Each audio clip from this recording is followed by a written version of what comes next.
All right, Facebook Live community, here I am once again, R. Christian Minson, coming to you from the Rythmia Media Room, Guanacaste, Costa Rica.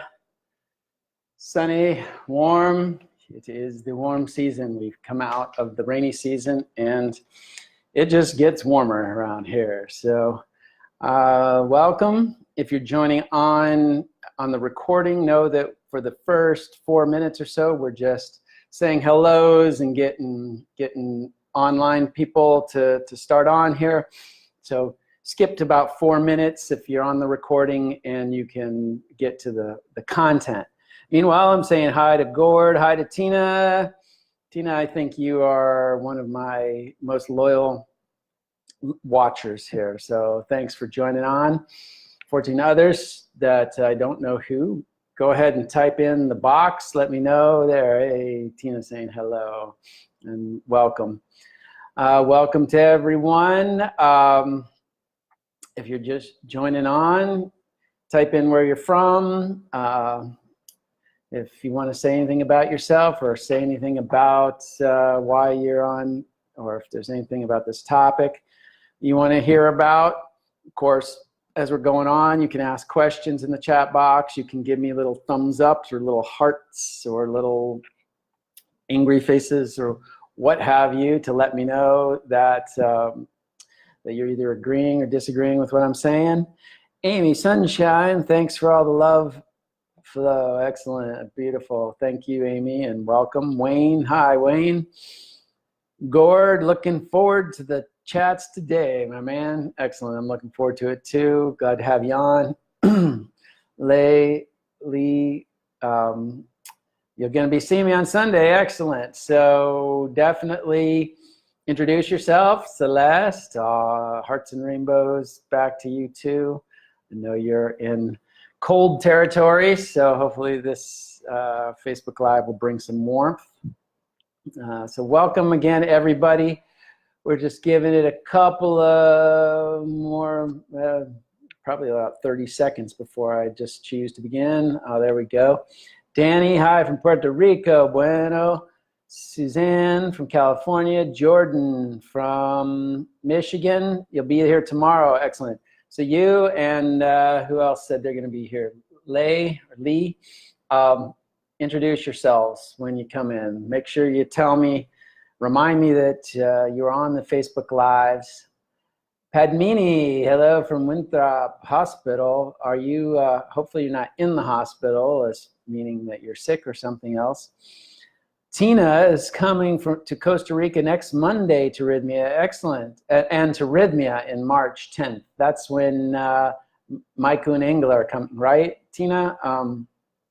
That's going to be good. I'll be out the first few days of that week, but I'll be back in time for you to see you and all that. So perfect. Tom's here. Crystal, hey, Happy New Year from Colombia. Hi, Crystal. I miss you. Hopefully you'll get here again soon. Jennifer Sidini, hello. Michelle Leger, welcome. And Tom again, hi, Tom. All right, I think we got a good crowd. I'm going to start. Welcome officially, everyone. I'm R. Christian Minson, the resident director of breathwork here at Rythmia. I'm a senior trainer with the Transformational Breath Foundation. Been doing breath work on high levels for the last 12 years. I was a monk in a spiritual order, the order of Paramahansa Yogananda, Indian master. For 10 years before that, practicing meditation and other techniques of ascension. I'm a speaker and author. The book back here, Align, Expand, and Succeed, I participated in, one of a number of authors talking on the subject of consciousness and business merging together to create a field of conscious entrepreneurship or conscious business in the world. So that's a little bit about me. I'm basically here as your catalyst for evolution and awakening and transformation. So whatever I can do to help others, including myself, continue to evolve and to grow, that's pretty much the purpose of life and the purpose of my life is to assist in that purpose of life. So I want to put out a reminder that Rythmia, while it is famous right now for the program that really offers breath work, which I teach, and plant medicine, there are certain weeks out of the year where we teach breathwork alone, where all of the ceremonies throughout the week are breathwork ceremonies. And so we put aside the plant medicine ceremonies, and this is really for people who aren't certain about plant medicine, or haven't quite made up your mind, or maybe you have made up your mind, you know it's not for you. Maybe your doctor told it's not for you, or you're on medications that don't mix well with the plant medicine. So the Breathwork Week is a week to show you how potent your experience can be just working with the breath. And like I said, I've been doing this now for the last 12 years, running seminars of just breath work through the school that I was taught in. And I can tell you that the same sort of stuff comes up. People's emotions come up, people's vision of purpose and direction in their lives come up. People's fears all come up. People want to run away just with the breath work as much as they want to run away with the plant medicine. And when you're running away, you're only running away from the darkness that's coming up to leave you. All right. So there's never a reason to truly run away. But if you're human, you've probably run from yourself and your problems and all that a little bit in the past. So more people are coming on. Michelle, give me some great stuff, brother. Thanks, man. Kathleen, hello again. Beautiful. Sinke, Dina. Hey, Dina Payne. Marilyn Kurtz, Lada, and Mary Ishaq. You told me how to pronounce it last time you were here, and I'm sorry that I butcher that every time. But wow, a lot of names that I recognize, and this is really great. One of the great things about Rythmia in this new era, going into, I think it's our 3rd year, is that now we're getting a lot of repeat guests, meaning that up to 1/3 of the people at any given time are returnees. And this is significant for a couple of reasons. One, it's just great as somebody who works there to see familiar faces. We start to build a community. It's like a family. Your uncle that you see every year, your aunt, or your cousin. It really feels good. It feels like we're developing some sort of family here. It's also great for participants, even those who haven't been here before, because those who come again know the lay of the land. They aren't so full of the primary fear that people have when they get there, a little anxiousness, a little fear about how's this program going to go? Am I really going to be able to do this? I'm not, I'm a little afraid of the medicine and all that. So these people who have come here before are beyond those fears. They may have other concerns and anxieties, but that's what we're here to work on. But that really provides a great grounding and stability to the program. So not only does the program work amazingly just on its own, but now with this added, I'd say, weight of this added grounding of the people who have been here before that are going again, I think it really helps to make the whole group move quicker, more efficiently through your crap and get you to the other side and really work on the thriving part of the whole program. So welcome to all of you who have been here before, and all of them, and as I read these things here, many of you are still coming back again. You may have been here twice or 3 times, but you're coming back again, a 3rd or 4th. Michelle, I'm the lone Mississippi visitor who has been there too. Okay, yeah, I remember you. John, hey. Kathleen, hey. Jorge, what BS are you preaching? All right, give me a little bit more explanation there, and I will try to answer that question. Definitely coming back in March and April. Excellent, Kathleen. So, all right. So what I'm preaching about today is living in the flow, how to live in the flow. This is really, you may have heard about the flow state. I'm sure, you know, go with the flow. You hear that in common vernacular. You hear about athletes getting in the flow, or artists or otherwise. And so, you know, even books have been written on this flow state. So we're really taking a look today at this state, what it is, and really how to get into it. And why are we doing this? You know, just take a moment.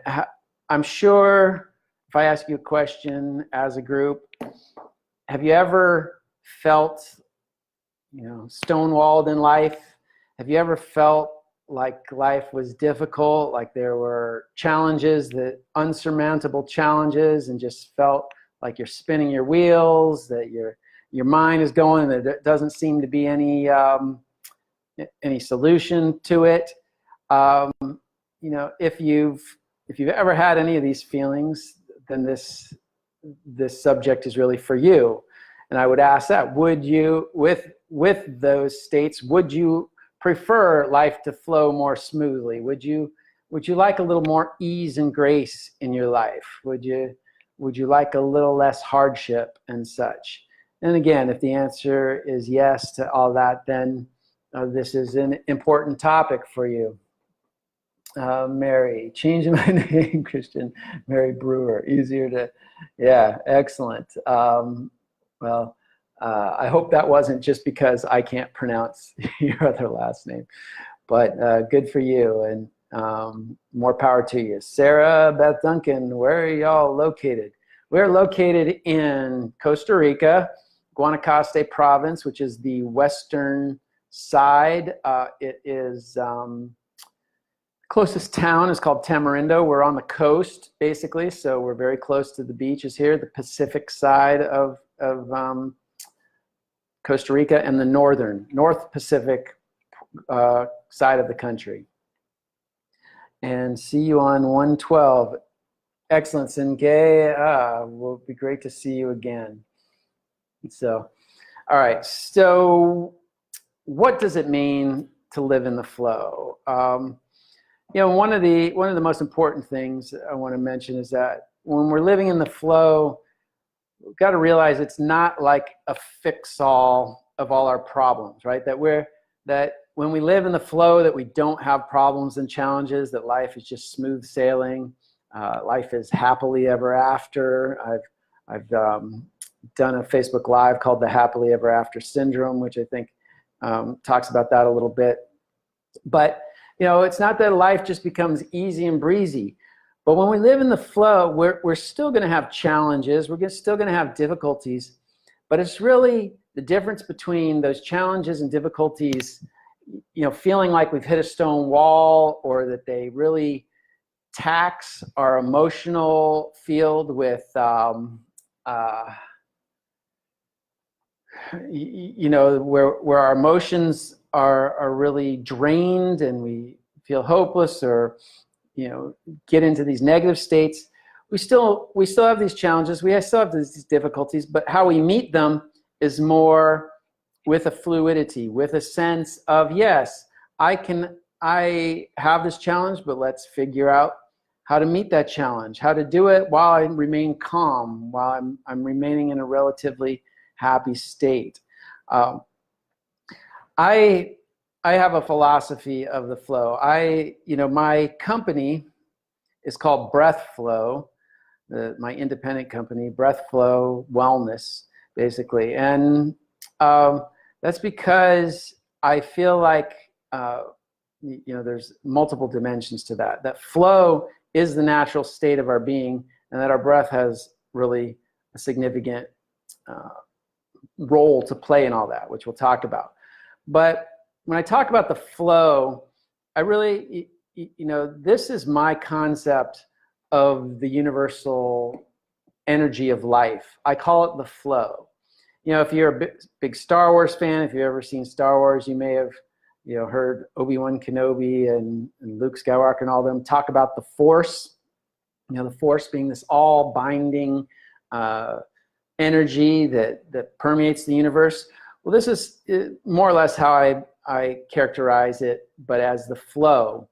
Flow is the universal energy of life.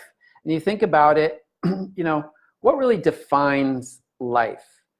Life is really motion, right? Life is activity. Life is movement. So where there is movement, there can be flow. Now, movement doesn't have to get in the flow, but the nature of life itself, if given to its own devices, will start to move and flow, and there's a divine order to life. So the flow is really the divine order of the movement of life. So, where that movement isn't in harmony with the flow, energy can begin to stagnate or go a little dark. When that movement stops altogether, well, no movement is really the definition of death. So we have life, being defined by movement, and universal movement, ideally, and death really being defined by the cessation of movement, no movement at all. And with that, just got another couple people. Hey, Michelle Dixon and Chrissy.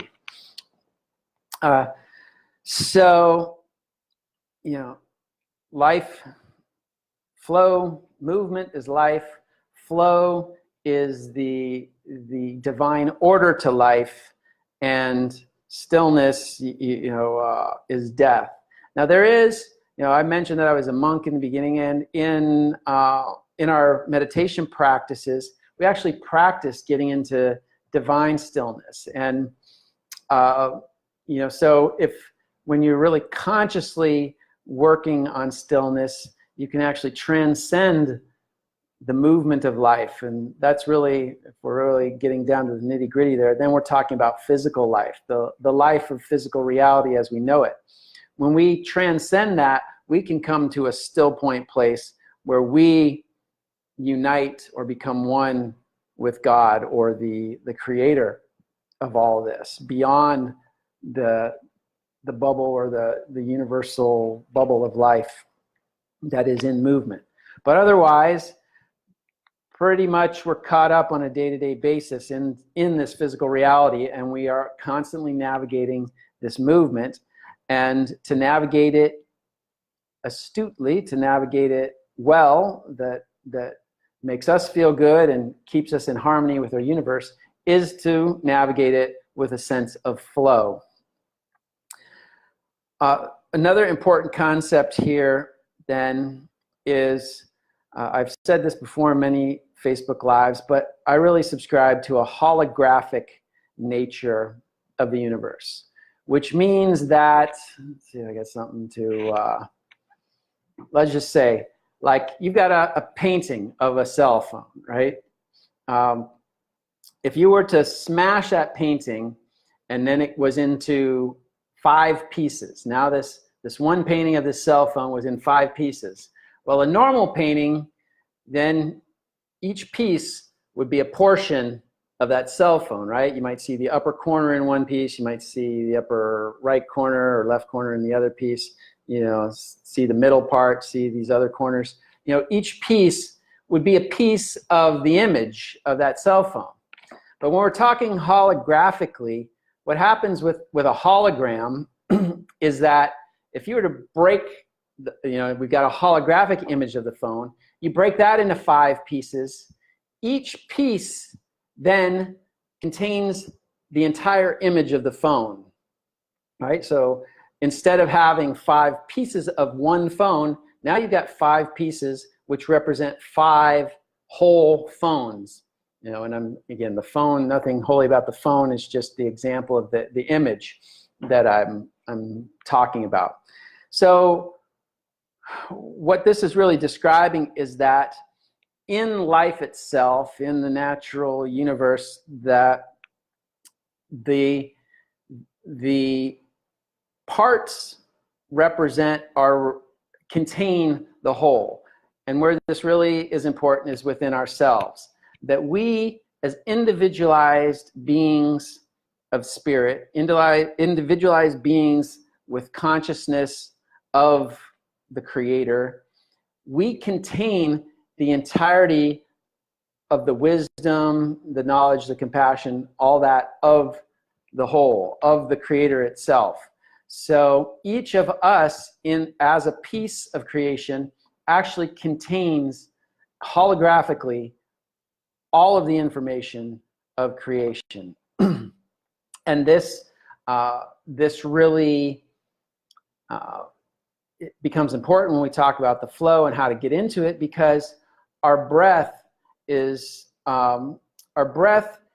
our individualized representation of flow, and it is really mimicking the larger flow of the universe. So in my company, Breath Flow, my tagline really is, as your breath flows, so your life flows. And we'll start to see this as I'm talking here, that the way that your breath moves, really, your breath in a microcosmic level, just what you're doing, breathing, actually has a lot of bearing on how your entire life moves, how you tend to move and flow through your life and through your surroundings, really is based on or can be influenced by how your breath flows in and out of your singular body. And with that, let's see what's Gord is saying. Is breathing the key to achieving divine stillness? I would say that it is the key. The cessation of breathing is actually the key to achieving divine stillness. And that cessation of breathing comes through particular techniques of meditation, watching the breath, letting the breath slow down. It's not about controlling the breath and holding it and trying to stop it that way. It's about bringing the breath to greater and greater levels of stillness. Again, this is the stillness where you transcend physical life itself, and in essence, you cheat death. You become, you supersede the necessity for movement in life. But for the scope of what we're talking about today, we're really talking about being in the physical reality of movement and how to get more into the flow on a day-to-day basis. But one of the ways is to continually practice more stillness, and we'll talk about that. Let me just write something down here.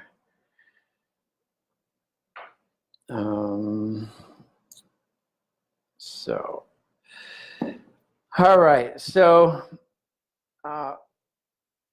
there's really 8 components to flow. Now, there's a book on this called The Flow State by Mikhail somebody, big Russian name, and it's a fairly interesting book. I'd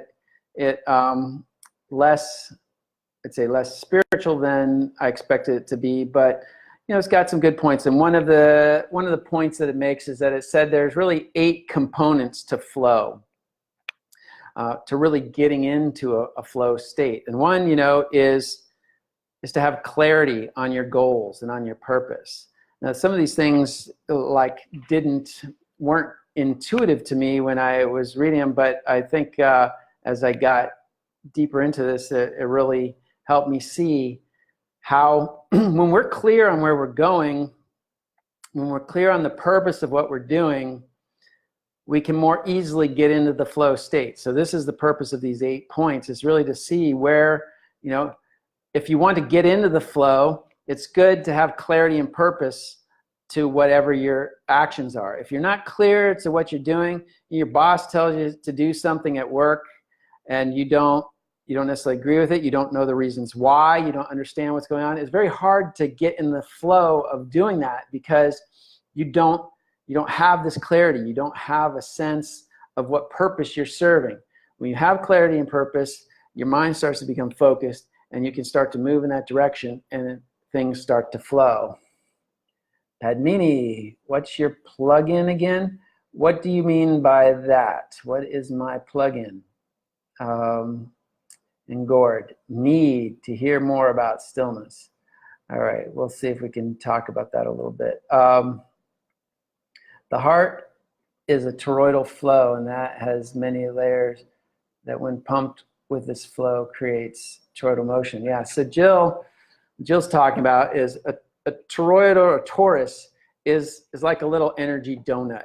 In the center is nothing, but the energy seems to be created from the nothingness center, and then it goes around in a spiral form and reworks itself. So it goes, you know, front and back, left and right, all around your. And so when she's talking about the heart, the human system has this toroidal flow to it, essentially coming from the heart center. And this is one of the energy movements that well, Kimberly and Foster Gamble, who were partners here at Rythmia, who did the movie Thrive, you may have heard of them. They talk a lot about this in that movie, and we used to offer that movie in our gift packet as people arrived here. And you know, without getting into that too much, if you can get into that movie and see, that really explains this toroidal shape is really, as they posit, the essential flow of energy in the universe. So getting familiar with the torus, getting familiar with this movement really is akin to getting in the flow. The more that we can harness ourselves to this movement, the more in the flow we'll be. And I'll explain how we do that with the breath primarily in a little bit. So thanks for pointing that out, Jill. Yeah, Denise just did a comment about the author and Michaeli Kel. You know, I can't even pronounce it. It's such a weird Slavic name. Sorry, your breathing class. So I said Padmini. So what's your breathing class? The breathing class is the classes that I teach here at Rythmia, and then from time to time I teach them out in the worldly environment. I'll do week-long seminars, or sometimes weekends, or just an evening if I'm in town. I was just in Denver beginning of the December month and did just a night there. So you can look on my website, breathflow.com, for my upcoming schedule, which still needs piecing together as my Rythmia schedule falls into place. But you can always find breathwork right here at Rythmia. To come to this program and find it here. So we said clarity of goals and purpose. Then knowing if the action you're taking is getting you closer or further from your goal. This is also going to help you in the flow state. If you find that it's getting you further from the goal, then you're going to change that action and get it in alignment with getting closer to the goal. That's going to get you more into the flow. Here's an interesting part of flow, that the challenge, you know, whatever your goal or your purpose is, whatever you're trying to accomplish, the challenge in that should be relatively matched to your skill level. Meaning, if the challenge is too easy, you're going to do it and there's going to be no sense of flow. It's going to be more like a sense of, you know, just getting it done and moving on. If the challenge is too difficult, you're going to tend to struggle and strain, and then you'll stress out, maybe have anxiety that you can't do it, maybe self-doubts, all this kind of stuff, which is going to throw you out of the flow state. So having a challenge that's relatively matched to your skill level is an important element to getting into the flow. Focusing your concentration is vital. If your concentration is off on 100 different things, if you know, you've got ADD, that's indicative of the flow. The flow really is, once you're locked in, all the forces start to work to support your focus. But if you're focused here and then you're focused there, all the forces are going to start to move there. Then you focus back here. They got to move back and forth, and that kind of gets you out of the flow. Karen, hi. What's the significant difference between slowing of the breath and becoming still versus the rapid breath work that we did at Rythmia? Are both pathways to flow? Again, as I'm describing it here, Karen, the slowing of the breath to get to stillness is more of a meditative thing. It's really a transcending, a practice at transcending physical reality and coming into full resonance with our spirit. Whereas the rapid breath work that we do here at Rythmia and that I teach, the transformational breath, that this really can take us out, but it also helps us to align and harmonize our physical reality. So so I'd say in that sense, it's more a pathway to the flow that we're talking about here. The ultimate flow about being one with the universe and all that slowing of the breath and that transcending the physical reality could be considered that. So hopefully that explains that for you. But my true purpose and my talent are still hidden. Don't know where to look anymore. And Celeste says, love that. If you want to tell me what you love in particular, that'd be great. But your true purpose and talent are still hidden. Then you want to work on the techniques that I talk about, working with the breath to help you uncover those. So we'll talk about that in a second. So we're the focus concentration. Then when you're in the flow, everyday concerns are not present, meaning that you're not worried about, you've got to cut the lawn, right, or you've got to make dinner, or you've got to clean the house, or your work, this report is due on Tuesday and the kids got to go to soccer and all this. When you're in the flow, your mind is focused and you're wholly in that particular thing. So you have to have some excitement about it, some energy about it. So being in the flow requires you to have enthusiasm and excitement for what you're doing. Here's an interesting facet, that you should be on the edge of your control. So again, if you're out of control, you're not going to be in the flow, because being too out of control, you're full of anxiety, full of stress, full of worry that maybe you're going to crash the vehicle of yourself because you don't have control. If you're way too in control, you're not in flow because you're controlling everything all the way. It's a sort of a stilted or a stagnant movement that a stagnating movement that you're involved in.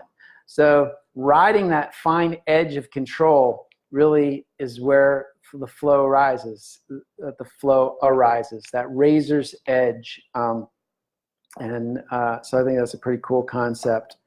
When you're in the flow, and to help you get in the flow, you need to lose self-consciousness. So again, you're not constantly referring back to yourself, looking at you in process and saying, oh, you shouldn't be doing that, you should be doing this, or I wonder what people are thinking of you if you're doing that, or should you be wearing those clothes doing this, or whatever reflections on yourself need to go, because that just pulls you out of the flow, out of your focus of your number one goal and your goal and your priority, which is, Celeste is saying, focusing on one priority at a time. So that's what she was commenting on, what she liked. And this, again, losing that self-consciousness, not continually referring to you as the doer, but just being the action in that moment. Jordan, does plant medicine help with ADD in terms of focus and concentration? Yeah, I'd say plant medicine helps with ADD in terms of releasing the deeper causes of that. Usually I think in today's society, ADD is probably just a label that we use a little too much for people who are a little too distracted. And why are we distracted? Because we've got too much garbage we've been holding on to, and that garbage keeps sending signals for us to look here and then look there and look there. We can remove that garbage, and plant medicine and the breath work, which is primarily my focus, allows us to release. Then we come to this more stable place, and that, of course, the more stable we are, the more focused and concentrated we can become. So hopefully that explains that, Jordan. And Padme, how to focus is a subject by itself. Please elaborate on this more. This is primarily my main problem, staying in flow. So so how to focus is, I said a bit about this just answering Jordan and going through some of these points. Having clarity, first of all. If you have clarity, then you know what to focus on. If you don't have clarity, your focus goes every which way. Then as you start to move, if you know your action is moving you in the right direction, then that's going to help you focus. If you find it's taking you off that direction, eventually you're going to get out of focus. The challenge being matched with your skill level. I know that that helps you focus because you're right on that edge. Too easy, you don't need to concentrate on it. Too hard, and it's too difficult for you to concentrate. So being right on that edge. Getting rid of your everyday concerns, just being present to what is there, helps you focus. Being on the edge of your control, again, not being too out of control, not being too in control. That forces you. If you're driving on a road where there's a sheer cliff on the side, you are focused and concentrated because it matches your skill level. You can still navigate that road, but you've got to be extra vigilant and cautious that you don't just fall right off it. So that's a great example of being on the edge of your control. Losing your self-consciousness, again, not continually referring to, am I doing this right? Is this how it's supposed to be done? Am I concentrating? Or if you find yourself, one of the big ones is if you find your concentration leave you, self-consciousness then takes that and you keep going with that. You're like, oh, I lost focus. I'm bad. This is not working. I need to do this or that. I'm like, blah, blah, blah. You go spin off on, the whole losing of focus becomes your new focus. If you find yourself lose focus, the best way to develop focus is to gently recognize that, pull yourself back to your point of focus and start on that train again. This is basically how I meditated for 10 years of monastic life. People think, oh, as a monk, you must be, a master of focus and concentration and meditation and all that. And we did practice it a lot. But to tell you the truth, we're human beings practicing the same thing that you as human beings have the potential to practice, which is you focus on something, and when your mind takes you off in some direction, you recognize it, and then you say, okay, you gently bring it back, and you stay focused on that till your mind wanders off again. You realize it and gently bring it back. And the whole practice of that makes your wanderings less off the center, so you catch yourself sooner, and you find that you're wandering less and less until finally it's something like, a little tax like that, and you've got more or less the focus rather than going way off and you're like, oh, I realized I'm not focusing, bring it back.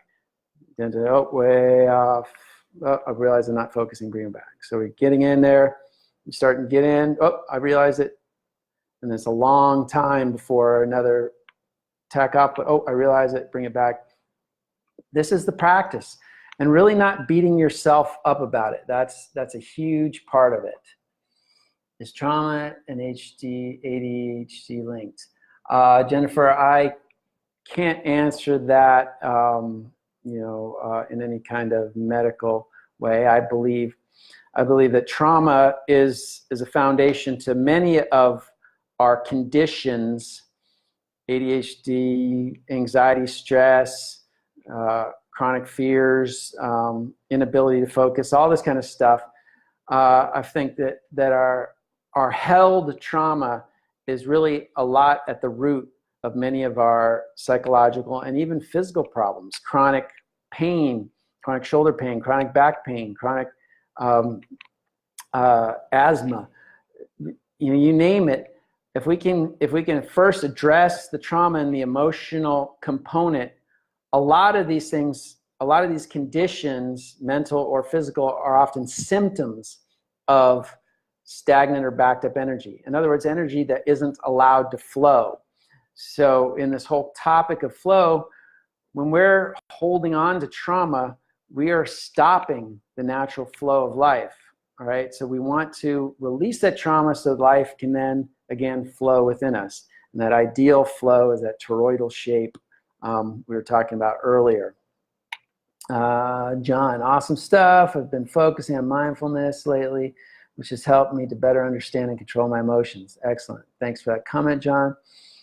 Robbie's replying to Padmini, so I'll just let you read that. Gord, Christian, at the end, could you recite the 8 points in summary again? Sure. Janaea is here. Shelly's here. Excellent, Padmini. Okay, great details on staying focused. Thank you, Padmini. And hello, Rob, almost like creating a habit. This is like creating a habit. This is, you're creating the habit of focus. You're creating the habit of flow. Essentially, flow can be a habit.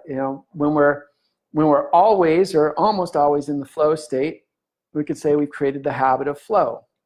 You can easily create the bad habit of being constantly distracted or constantly unclear in your head. You can create a habit of getting up every morning and clarifying your purpose for the day and going out there and doing that. And that's going to help you get into the flow. Or you can create a habit. Most of us create habits unconsciously because we're not aware we're doing that. You just get up and you go frenetically about your day trying to put out this fire and that fire. And that actually takes you out of the flow state because now you're not focused. All right, so the 8th one when we're in the flow is that the sense of time is transformed, that you lose all sense of time, that it's, it seems like things that may have been done for hours feel like minutes, or even if you're doing something that's really intensely pleasant for minutes, it can seem like it lasts forever. And this is really an indication of getting in the flow. Now, it's a component of flow. It's not one that I feel like we can manipulate, meaning we can try to make time feel longer or shorter. So again, I forget whose sake it was that wanted me to repeat these again, but the 8 components of flow. Clarity of goals and purpose, number 1. Number 2, knowing if the action is taking you further from your goal or closer to your goal. 3, the challenge that you're involved in is relatively matched with your skill level. Not too challenging, not too little of a challenge. Flow has focus of concentration, that you are focused on what's happening. In that focus, everyday concerns aren't present, so you're not worried about all of the things. You're choosing one thing to focus on and accomplish. You ride the edge of your control, so you're not over controlled on one side or you're not out of control of the other, just right there on the edge. You lose self-consciousness, meaning you're not constantly referring to yourself in the moment. You have become your action, so to speak. You're not watching yourself from above doing these actions, but you are the action itself. And then the sense of time becomes transformed, that you lose sense of time, and for all intents and purposes, life becomes timeless. Okay, so thank you for the reminder to just breathe, and I definitely need to get back to meditation. Yes, Michelle, I would agree with that, and I'd say for all of us, meditation and breath work, which I'm going to talk about in a second, is a great daily practice that's going to help us cultivate that flow. Creating the habit of flow. I never thought of flow as being a habit. This is great. Excellent, Dana. Well, that helps. And Tom's telling me thanks. Jennifer, thank you. That's what I thought. Beautiful. Beautiful. You guys are, I love it when you're interactive in this way, that we can have more of a conversation that is pertinent to you. And it sounds like this flow topic is a good one for at least all of you who are on today. So how do we get into this? Besides, trying to get ourselves, we've got these 8 components, the ones that we do have control over, we want to continue to practice, clarifying our goals, observing if our action is taking us farther or closer to that goal. Recognizing that if what we're doing is not challenging ourselves enough, to upping the challenge. And if it's too challenging, seeing if there's a way that we can mitigate the challenge. We talked about staying focused, and that's just a practice of continuously bringing it back when you don't focus. And that's going to happen. Just have to emphasize again, that's going to happen all the time. It happens to even the most astute meditators who've been at it for years and years. We're going to lose our focus, and it's going to go off. And instead of beating yourself up about it, you just bring yourself back and get right back on focus as quickly and as smoothly as possible. Beating yourself up about it just takes you more and more off that focus. Riding that control edge. So those are some of the things in those components. But how do you know when you're in the flow then? Because when you are in the flow, there's a sense of ease, a sense of calm, a sense of excitement usually, and a sense of happiness. You're at peace, you're happy, you are peacefully excited. The energy seems to move. And even if you're, again, when we meet challenges in our lives, when we face problems, we face them in the flow, there's a certain sense of satisfaction in that we meet the challenge. I had to, recently, I had to fix a dryer, washer and dryer, and the dryer wasn't functioning right. And, I can say that I kind of got in a flow state with this because I was really focused and really, it was a fun thing. I mean, I'm not a huge handyman, and I'm it's not my forte or even something that I like to do all the time to fix things and do all this. But by really getting into it, I started to get this satisfaction out of the whole process. And interestingly enough, usually the simplest solutions are the correct ones. And when you're in the flow, you recognize where the simplicity lies, and you take that simple solution, and usually it works. And so I was proud of myself for that one.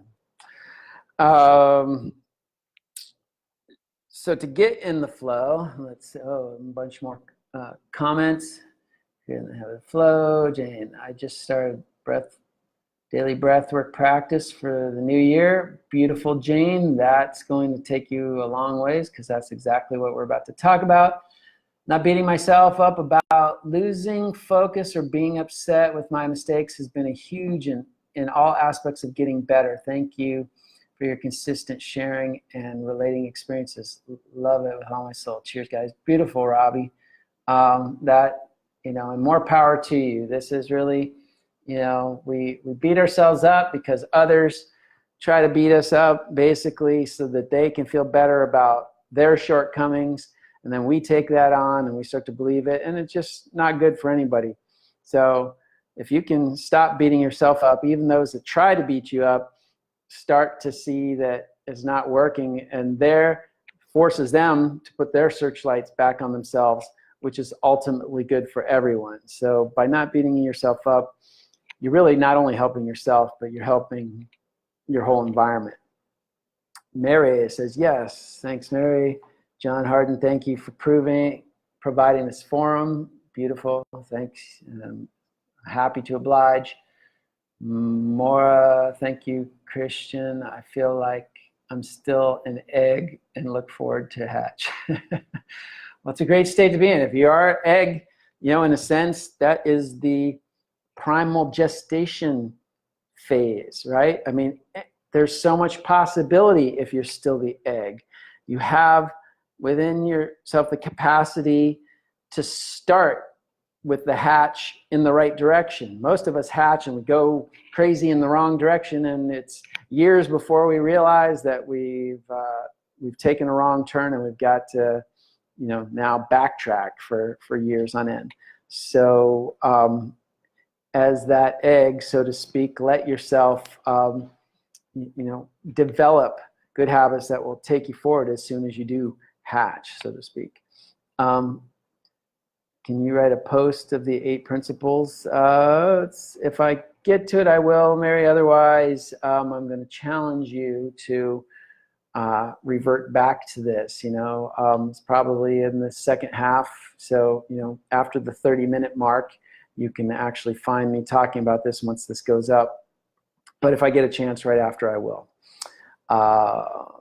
Celeste is laughing out loud, probably at the dryer thing. Ellie, just letting you know I'm here now. I hit rewind. I was reading Shit the Moon Said, so missed most of that. All good. Ellie, you can catch the, what do you call it, the recording afterwards. All these are recorded and archived not only on Facebook, but on Rythmia's YouTube page as well. And Denise, thank you, Christian. Happy New Year. All of Rythmia's live videos on YouTube have helped me so much on my journey. You've opened up my eyes and getting in the flow and planning my trip to Rythmia. Beautiful. And John Harden, it's easy to lose self-control and focus with all the pollution force-fed to us on a daily basis. And just discovering this and working very hard to do, but seems to be getting easier. Yeah, John. So that's an important point. You know, we lose our focus because there's a lot of distractions out there. That's one of the primary reasons somebody would become a monk. People are asking me, why did you become a monk?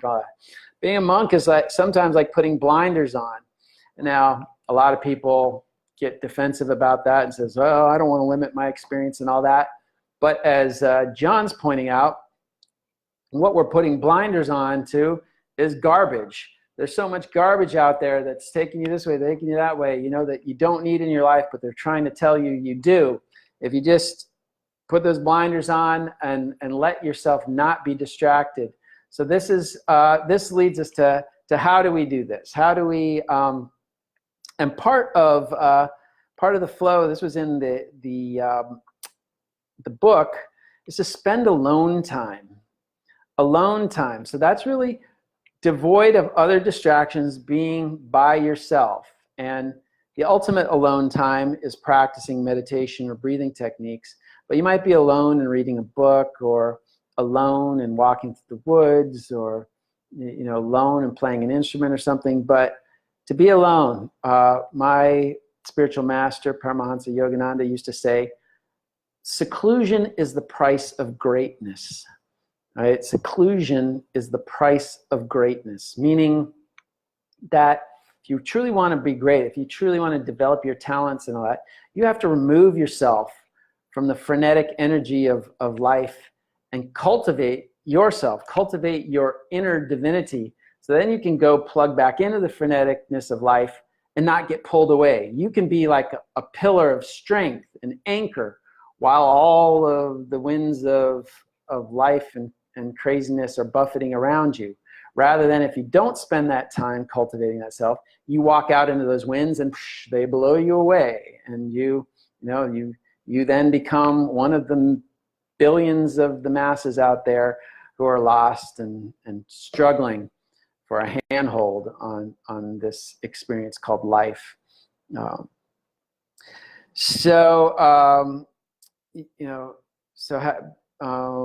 Have that alone time.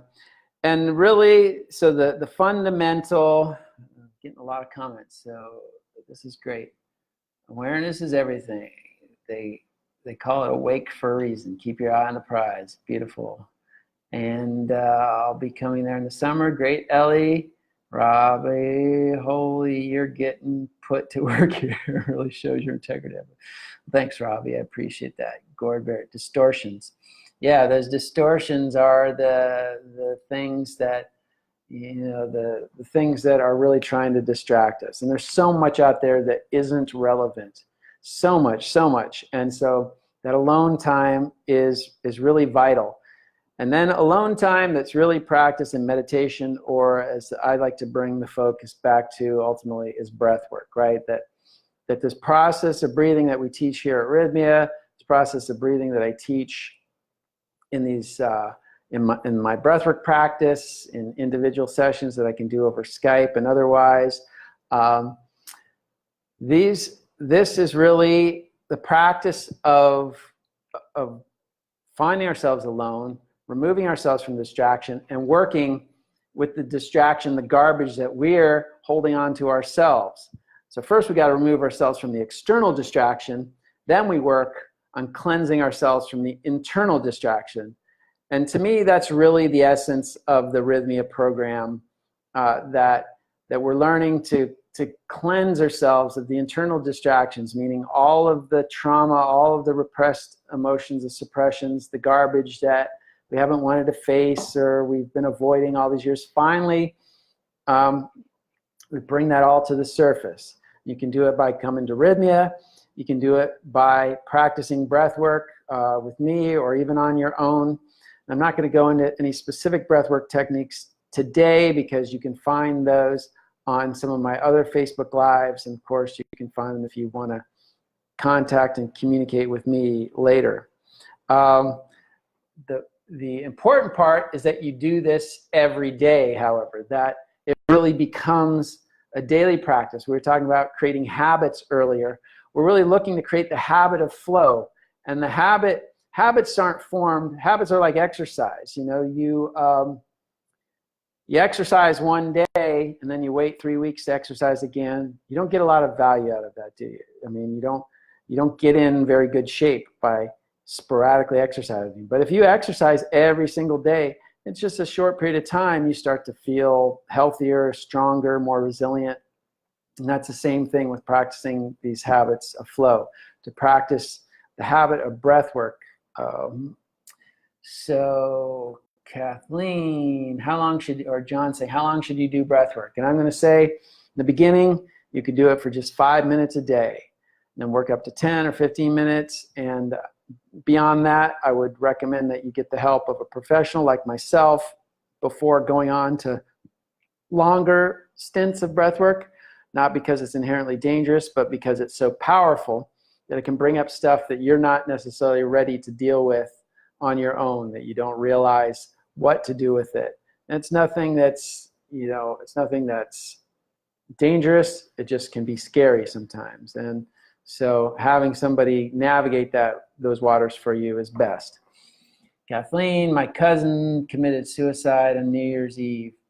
How do you stay focused on life positively when this happens? Yeah, it's a big challenge. One of the ways is to acknowledge your grief. All right, so grief, your cousin's gone, and that's a loss.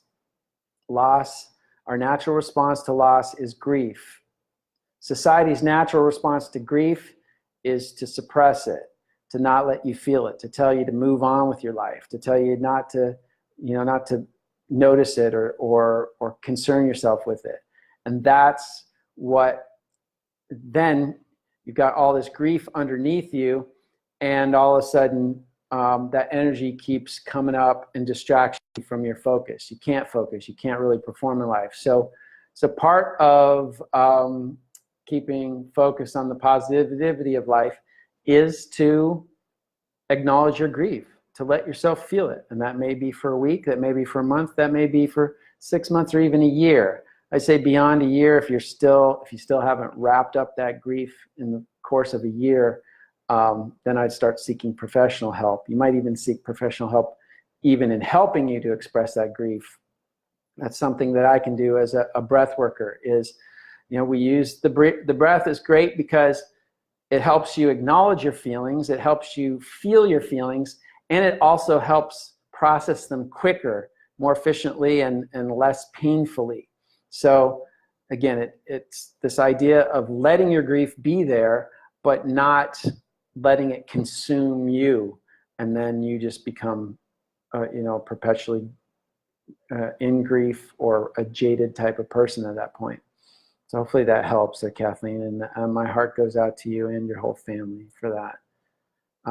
Mary, thank you. That's exactly what's happening. It's both expansive and challenging, especially when letting go of what no longer vibrates with the higher vibration. Thank you for that. Michelle, I'm so excited to play this over and over. So much resonates with me. That makes me happy too, that something like this, that you find that value. Mary says, being alone, teaching me a whole new way of being. Beautiful. David, I seem to feel at times I'm swimming against the tide and feel it's planetary related. Is just this a mindset? It's not just a mindset. Our planets, again, taking the holographic nature of the universe, the macrocosm affects the microcosm like the microcosm, our little self, affects the macrocosm. We're all in relationship. So, astrology is a real thing in the sense that our planetary alignments in this have an effect on our being. However, it's my belief and taught to me by my spiritual master that our highest and in the strongest energy we have is our own willpower. That our own willpower can transcend any environmental factor, including our astrological or planetary influences. So in that sense, it is a mindset. Yogananda, my spiritual master, used to get an astrologer. He wanted to start a project, start an initiative. And he'd get the astrologer to tell him when the best and worst times to do that were. And he would pick the worst time to do it and embark on that and succeed at it, just as an example of you don't have to let yourself succumb to the idea that your environment is stronger than your ability to succeed. So, so keep going with that mindset. And again, it's the same way as we're talking about concentration. It's just bringing you back to a positive mindset. When you find yourself negative, recognize it. Don't beat yourself up about it. Let yourself come back to the positive mindset. Stay in that as long as you can until you find yourself getting off again. It's that whole tacking of the sailboat thing till you reach your destination of self-realization, essentially. Kathleen, looking forward to watching this over and over. Came in at the end. Thanks for your thoughts. Beautiful. And that's what's great, that this can be, that this is a recording. Marilyn, giving me hearts and claps.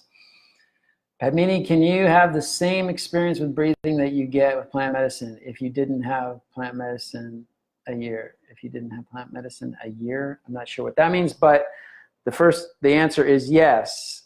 In fact, we're going into the breathwork portion, the breath ceremony tonight after 4 nights of plant ceremony here at Rythmia, and I'm going to ask this question, which I ask every Friday. At the end of the breath, I'm going to say, how many of you felt, by a show of hands, that the breathwork was equally as powerful as your plant medicine? And I guarantee you at least half of the crowd is going to raise their hand. And then I'm going to ask one more question, which is, how many of you thought that the breath work was even more powerful than your plant medicine ceremonies? And I'll bet any one of you out there, any sum of money, that at least 5 or 6 people are going to raise their hand and know and testify that their experience with the breath was even more powerful than their experience with the plant medicine. So this stuff works. This stuff is, it works because we're working with our own life force energy. We're working with our own, our own essence. And that's all the plant medicine is really doing as well. It's just opening up a door for us to more clearly see our own power and our own essence. The breathwork does that naturally. So sometimes the plant gives you more of a kick. If we're really stuck, sometimes the plant can slap you upside the face and wake you up. That's a good analogy, really. The breath just kind of gently invites you in. The plant medicine slaps you around until you finally wake up and say, okay, I get it now. You don't have to slap me anymore. then it might slap you again just for fun. Just kidding there. But let's see, and Robbie is reaching out to Kathleen. Beautiful. And yeah, suggesting help, and I agree with that. If you want help from me, you can reach out to me. Gord, great analogy. Thank you for that. Please recommend the book. Ellie, what do you mean the book? Well, if you want the book on the flow state, I think that's what's called, The Flow State by Michele, whatever the name is in the thread here. Let's see if I've got it on my phone, so if I can do that. Breath work books, a book on transformational breath you might look up. Breathe Deep, Laugh Loudly, which is the book by my teacher. And that gets you started on breath work. It's not really talking about the flow state here, but that talks about breath work, which, as I've said, is kind of where I'm going with all this, and how the best and easiest tool to get us into that flow state. Celeste, well said about willpower and environment. Thank you so much there. Michelle Leger, I had my miracle during breathwork last time I was there. Breathwork is freaking amazing. Thank you for that, Michelle. And that's essentially what I'm saying. Some people go through 4 nights of plant medicine and just don't get anything, and then they go to breathwork and it all happens there. Now, I feel like the whole program itself is working as a whole. I don't subscribe to taking any one element and saying, well, this one worked and this one didn't. It was the whole program, really, and that's why Rythmia is such a successful place, because we put together elements that by themselves may or may not work. You can go find plant medicine out wherever you are somewhere, but one, it's probably not safe, it's probably not legal. It's probably not as comfortable as you're going to be here, but plant medicine is just one of the components here. We have the breath work is another component here.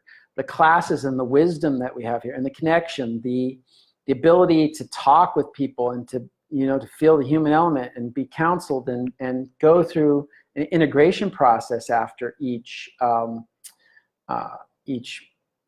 session. A lot of people, there are detractors out there that say Rythmia is not doing it the right way and all that, but you got to go to a more authentic shaman, like going out into Peru and all that. Well, I guarantee you those authentic shaman, from what I've understand from some of our shaman who have gone out there, they don't coddle you, they don't baby you. You go in, you get your experience, but you don't have anybody to relate to. You don't have anybody. Oftentimes, they don't even speak English. So if you don't speak Spanish or otherwise, you can't even communicate with these shaman properly. And then you have this mind-blowing experience, and you're trying to piece together your life, and nobody's there to help you integrate it. You had an authentic experience, but you go home confused and a little out of sorts. So I think it's, to me personally, it's a lot better to have a modified experience where you've got support, you've got people who you can talk to. And so all of these elements, the point here is all these elements work together to make this program successful. It's not just one piece. It's not just the breath work. It's not just the plant medicine. It's not just counseling. You could do all those independently and still not feel great. It's all of it together, packed into this place that keeps generating miracles week after week, which is the true value. So we're well past my time. I usually try to go on an hour, but I'm going to keep answering these questions as long as we got them. Jason, I've reached out and emailed all medical info, no reply. I would say, Jason, call this number then and say exactly that. Hey, I reached out to you with this. If you got no reply, take matters in your own hands. Take the initiative to talk to somebody's one-on-one, and that's the number you want to call right above. Jane, both were helpful for me, but the breathwork while it really helped me to release so much more than a plant. Thank you, Janea. Ellie, so try the 3 steps that are on the Moon book on our own. I would, heal my heart, merge my soul, show me who I become. And these are intentions. They're not really steps necessarily. I would say if you try them on your own, try them with some guidance. But I would really, they're kind of the framework for Rythmia's program. So a lot of other people might not exactly know what this, how all that works together. My best advice to you, Ellie, would be to come out here to Rythmia and do the program, if that's what you want to do. And Janae is saying, yes, definitely the whole program. Dana, breathwork was incredibly powerful when I was at Rythmia in November. Beautiful. Fjolnir, you're a rock star, man. Thank you. And I wish I would be able to pronounce your name right. But I'm guessing you're from Finland. We got a great Finnish contingency, and I'm loving it. Gord, saying thanks for saying help. Excellent. Thank you. Padmini, love me some Rythmia. Really want to come soon. Yeah, well, and you shall. I predict it. We'll get you out here. Ellie, okay. Oh, shoot. So replying to my reply to you earlier. Perfect. Well, because of your comments, we've gone over time. I usually like to keep this to an hour, but I mean, to me, that's just great testament to how engaged you were. I appreciate that. And to tell you the truth, this is how I prefer to do my Facebook Lives, is just to interact and answer questions rather than just to feed you information that comes from this brain. So you might remember to do, take some of these points, just take one of these points, which if the highest one is to do a little bit of breath work each day, and do it each day. It's like exercise. You got to just do it consistently, a little bit each day, and then you'll start to see the benefits. Don't go looking for the benefits after just 3 days of practice. Just keep doing it without concern for what the results are. But don't, go do a whole hour and a half of breath work one day and wait 4 weeks and then do another one and, another 6 weeks. And that's not going to really get you anywhere. But if you really can, get yourself to Rythmia as soon as possible. It really is a power punch that's going to send you to the stars and back again with a lot of clarity, a lot of purpose, and a lot of clearing and healing. And that's why we boast a 93+% miracle rate, that people are getting what they came for here. And that's why this place is becoming a phenomena. It's not just a place to go. It literally is a phenomena. And I say that just because I'm here and I'm observing it. I'm part of it. And I just feel myself fortunate to be a part of it. It's not, maybe my energy has helped create it a little bit, but it's not, it's not because of me that I'm saying this. It's because I'm in here and I see how amazing this works week after week and group after group, and people who are scared shitless, and people who have had traumas like we've heard on our chat here, and people who are close to ending their own lives and going back with a new lease on life, a new enthusiasm, a new sense of direction and purpose, a new happiness, and a new love for themselves and for the world around them. And that really is the most beautiful thing about this whole program. So if that resonates with you, get yourself out here. Do you think Rythmia will help anyone who's feeling stuck? Yes, Sheila, that's pretty much what I just said. So before I even read your post, so yes, it will help you. And if you're feeling stuck, get on out here. Marilyn, thank you. Sheila, I came in too late. We'll have to watch from the beginning. Yeah, do it, and you won't be sorry. Padmini, thanks, namaste, and keep in touch with me, Padmini. And on that note, if anybody wants to keep in touch with me, R. Christian Minson, the letter R, like in Rythmia. Christian Minson is my Facebook name.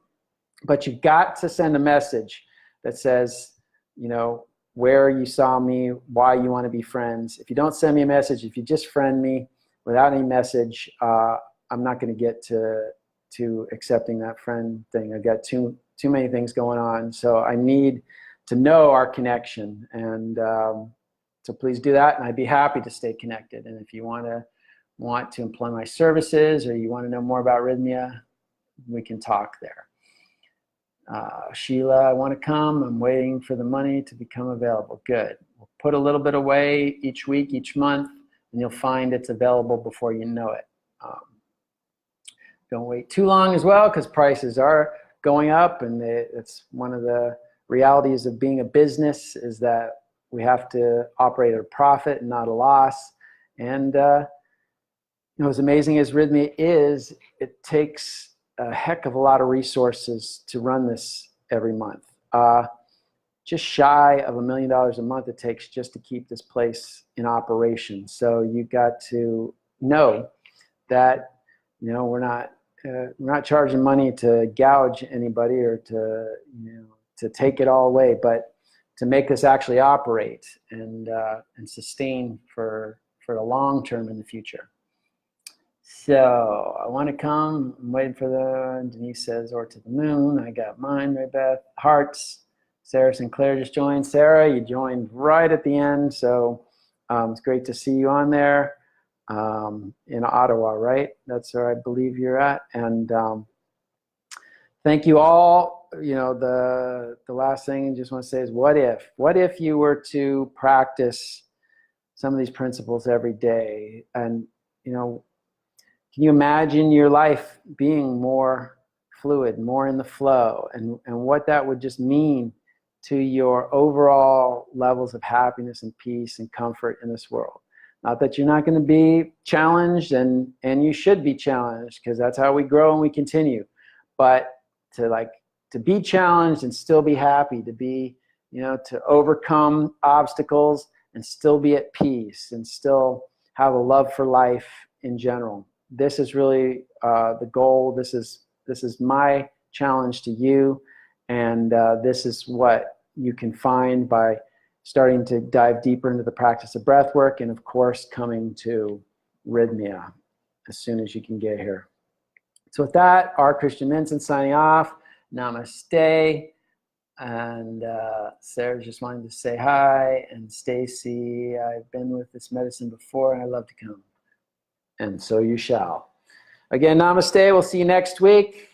Same time, same place. And I'm looking forward to it. Take care.